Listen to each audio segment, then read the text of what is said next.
ugu horeyntii Allah ayaa mahad leh. marka labaad dhammaan asxaabta aan beejka ku saaxiibnay waxaan idin leeyahay assalaamu calaykum waraxmatullaahi wabarakaatu. waanigu waa editor maxamed liibaan maxamed. maanta waxaan dul istaageynaa cudurka kaadi macaanka ama sokorta, calaamadaha lagu fahmi karo cudurka, qaababka calaamadahaas ay noqon karaan marka uu yahay diabetic mellitus type 1 iyo marka uu yahay diabetic mellitus type 2. dabcan waxaan hore ugu soo hadarno sida uu cudurku u imaado, qaababka uu u kala baxo labada cudur ee sokorta ee u kala baxaan. noocyadaas hore ayaan ugu soo hadarnay. inkastoo cudurka sokorta uu yahay cudur aada u ballaaran, badna ah, waxyeeladiisa iyo saameyntiisa ka hadalkiisa qaabka qofka uu fahmaya ee noqon karto in muddaha qofka inuu xog badan aruuriyo. haddaba cudurkan sokorta wuxuu yahay cudurada ugu ballaaran ee bulshada caalamka saameeya. waxaa lagu sheegaa dhammaan wadamada adduunka si isku mid a ayaa uu u saameeyey, inkastoo lagu kala badan yahay dadka uu ku dhaco. waayihii hore waxaa la arki jiray inuu cudurkan uu ku dhaco bulshada qaniga ah, bulshada wax haysata, gaar ahaan wadamada horumare. laakiin waayahan dambe waxaa la arkay wadamada aan horumarin oo anaga aan ka midnahay si safmar ah inuu cudurku u leynayo qeybaha kala duwan ee bulshada. taasina waxay ku timid isbedel dhanka nolosha oo dadku ku dhacay. noloshii magaalada iyo noloshii miyiga isku ekaato, isku soo dhawaatay, waxayna sababaysaa mar walbo haddii jeeri in cudurkii uu sii lixaadsado, sii ballaarto, waxyeeladiisana ee aada u saameyso. maanta marka waxaan ka hadlaynaa qaababka ay calaamadaha usoo kala muuqan karaan cudurkan sokorta ama kaadi macaanka. cudurka sokorta qofku marka uu ku dhaco waxay u kala bixi kartaa ugu yaraan laba qeybood. inuu yahay nooca loo yaqaano diabetic mellitus type 1 iyo inuu yahay diabetic mellitus type 2. haddaan si hore oo fudud aan u dulmaro, nooca type 1ka jirka bani-aadanka waxaa ku yaraanaya ama uusan soo deyneynin ganaca unugyadii insuliinka ee dabcan la maamuli lahaa, la hagi lahaa sokorta in ku filan jirka inuu isticmaalo, levelkeeda in la kontaroolo ayaa waxaa ka maqan wax oo insulina lasoo deyni karo ma lahan. dabcan waxaa taas kusoo sheegin inay tahay in ay jirku wax ka cilideysan yihiin, in jirku si qaldan uu uga hor imaanayo ganaca inuu soo daayo mar walbo insulin dhacaanka loo yaqaano. taasoo aan ku micnayn inay tahay adiabatic autoimmune disorder, in ay isdiidan yahay habdifaaca jirka, immune cellska iyo la falgalida jirka uu la falgalayo dhacaanka insulinka. midda labaad oo diabetic mellituska type 2ga ayadana dabcan waxay ahayd in dhacaankii oo insulinka la soo daayo ee ku badato dhiigii wareegeeda, haddii jeer uu yahay mid aada u badan, halka sokortana ay noqonayso mid ayadana ku badanayso. sokorti si toos ah dabcan uma gaarayso unugyadii iyo meelihii loogu rabay si energy loogu sameeyo, balse waxay noqonaysaa mid mar walba inay dhiigi ku badato, uusan maamuli karin ama kontarooli karin dhacaankii loo yaqaanay insulin. labadaas factor ayaa haddii jeer loo kala saaraa diabetic mellitus. inkastoo uu jiro mid saddexaad oo hooyooyinka uurka leh ku dhaco oo loo yaqaano gestational age diabetic mellitus. waqtiga uurka ee qaadaan ayay hooyada waxay noqotaa mid sokorteeda aada u badato. dabcan waxyeeladeeda iyo saameynteeda haddii jeer si gaara ayaa loo kontaroolaa. way ka waxyeelo yartahay, way ka saameyn yartahay marka loo fiiriyo labadan kale. haddaba qofka muxuu dareemaa marka ay sokorta ee jirkiisa ay ku dhacdo? waxaa jira marka calaamado gaara oo qofkaas inay muhiim tahay in laga wareysto marka ay sokorta ay ku dhacda jirka.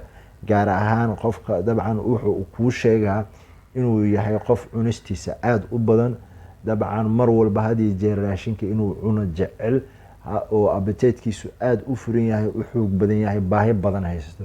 calaamadaas waxaa loo yaqaanaa bolophagia. wax cunis badan ayaa qofkan lagu arkaa, macmacaan badan inuu cuno ayuu dareemaa qofkan, energy badan inuu mar walba helana dabcan waa uu rabaa. calaamadaha kale ee kusoo xigo waxaa loo yaqaanaa polyuria. mar walba waxaa lagu arkaa qofkan kaadidiisa inay aada u badanayso, in haddii jeer uu noqonayo qof kaadadii ee aada ugu badatay musqushi isticmaalkeedii dabcan aad u badan yahay. Nambar badan oo mar walba uu kaadiyo ayuu kuu sheegaa marka uu ku imaado. marxaladaas ayadana dabcan waa calaamadaha fududeyn kara in qofka marka ay kaadidiisa badato haddana cunistiisa uu sii bato lagu tilmaami karaa ama lagu soo dhaweyni karo in ay jiri karaan diabetic mellitus. qaybaha kale oo dabcan qofka uu kuusii sheegan karo waxaa ka mid ah marka laga yimaado polyphagy, polyuria, polydipsia oon badan. waxaa qofkan haya haraad badan inuu had iyo jeer uu ooman yahay ayuu kuu sheegaa, in afka uu qalalayo, carabka uu qalalayo, oon badan uu jiro, dhidid badan uu ka imaanayo, neeftuur badan uu jiro. oonkaas iyo kaadidii badate iyo cunistiisoo badate waxay keenaysaa in uu miisaankiisa uu yaraado, in miisaankiisa uu noqdo mid aad u dibicsan. qofku waxaa la arkaa in murqihiisa haddii uu murqo oo qofku uu lahayo uusan ahayn qof aad u cayilin, in murqihii ay dhammaadaan. sidoo kale qofku waxaa lagu arkaa hadduu yahay qof aad u cayilin, faadkii dabcan ama baridii ama dhabarkii dufuntii ka saarneyd ayadana inay noqoto mid aad u sii yaraata. weight lossing wax la dhahay ayaa dabcan ay dhacaya marka qofku uu ku imaado aad dareentid in qofkan calaamadaha sokorta uu sheegtay. waxaad weydiisaa miisaankiisa, wuxuu kuu sheeganaya in miisaankiisa uu aad u sii dhacayo. markii hore uu ahay qof aad u cayilan ama u buuran ama dabcan jir leh, laakiin waayahan dambe uu noqdo qof miisaankiisu sii jarmayo.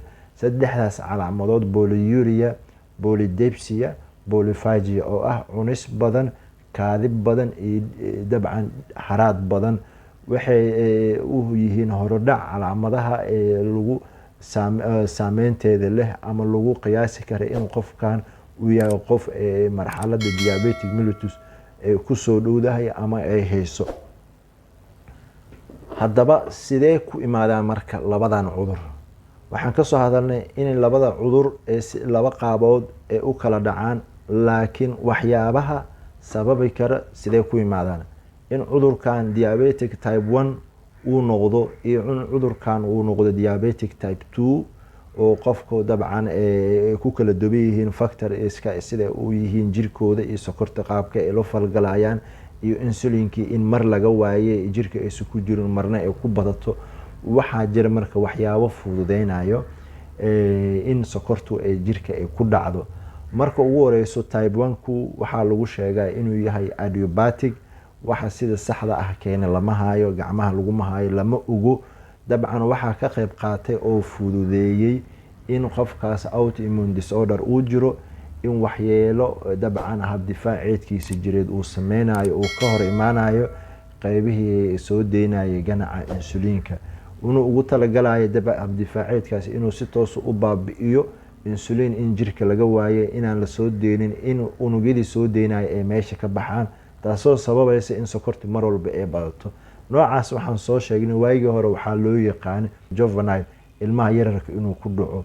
ilmahaas yararka uu ku dhaco dabcan waxaa la dhihi jiray waagaas inay yihiin ilmo aad u cayilin, in ilmo macmacaanka ama cunooyin kala duwan aad u badsade, taasoo miisaankooda iyo sokorta qofku jirka ku jirtay iyo waxa uu isticmaalaya aysan islahayn.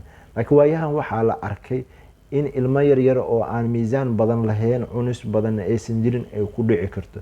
waxaa loo sababaa marka si guud ahaan genetic defect inuu jiray, inuu cilileysan yahay chromosomeski la falgalaya insulinka iyo cellski ama unugyadii isla falgelinaya receptorski qaadaya inay cilileysan yihiin, insulinkina dabcan aan la soo deyni karin, habdifaaceedka jirka iyo qaababkaas uu ka hor imaaday. noocan kale oo ay dadka u badan yihiin 90% maxaa sababa marka? waxaa sababa wax anaga aan gacmahayna ku keensanay, wax aan sababsane oo aan dabcan hadii jeer aanan jirkeena u daryeeleynin in sokorta waxyeeladeeda ay naga yaraato. haddaba maxay yihiin waxaas?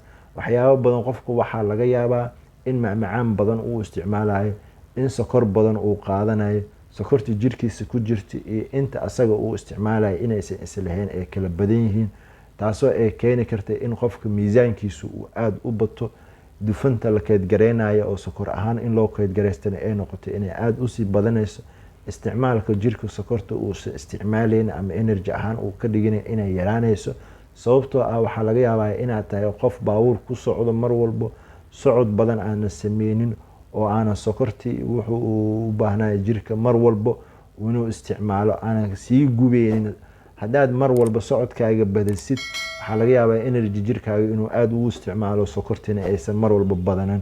waxaa dhici karta marka shaqooyinkaaga inay badan yihiin, shaqo fadhi ee u badan tahay, cabitaankaaga iyo cunistaadana ay badan yihiin, taasoo sababi karto in miisaankaaga uu kordho, in miisaankaaga uu aada u kala duwanaadaan, keeni karta in sokorta mar walba hyperglycemia ay noqoto, insulinkina lasoo daayo, aysan ismaajgareyn karin, isla kontarooli karin in unugyadii ay ka faa'iidaystaan.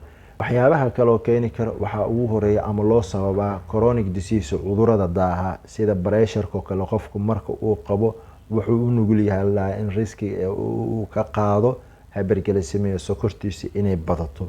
sidoo kale waxyaabaha kaleoo kamid ah infectionska qofku ku dhaco, soo laabto habdifaaceedka jirka aada uuqi, ayagana waxay u nugul yihiin inay kugu sababaan sokorta qeybaheeda kala duwan, gaar ahaan diabetic type 2.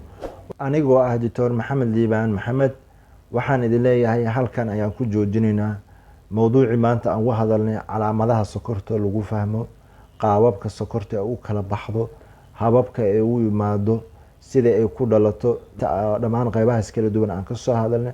halkan ayaan ku joojinaynaa. mowduuca soo socda aan uga hadli doono baaritaanada sokorta loo sameeyo, culeysyada caafimaad dare ee keeni karto iyo daaweynteeda insha Allah ayaan dul istaagi doonaa. waxaan idin leeyahay aada iyo aada u mahadsantihiin sida aad ii dhegeysateen, ila socoteen mowduuca aan soo gudbiyey. wassalaamu calaykum waraxmatullaahi wabarakaatu.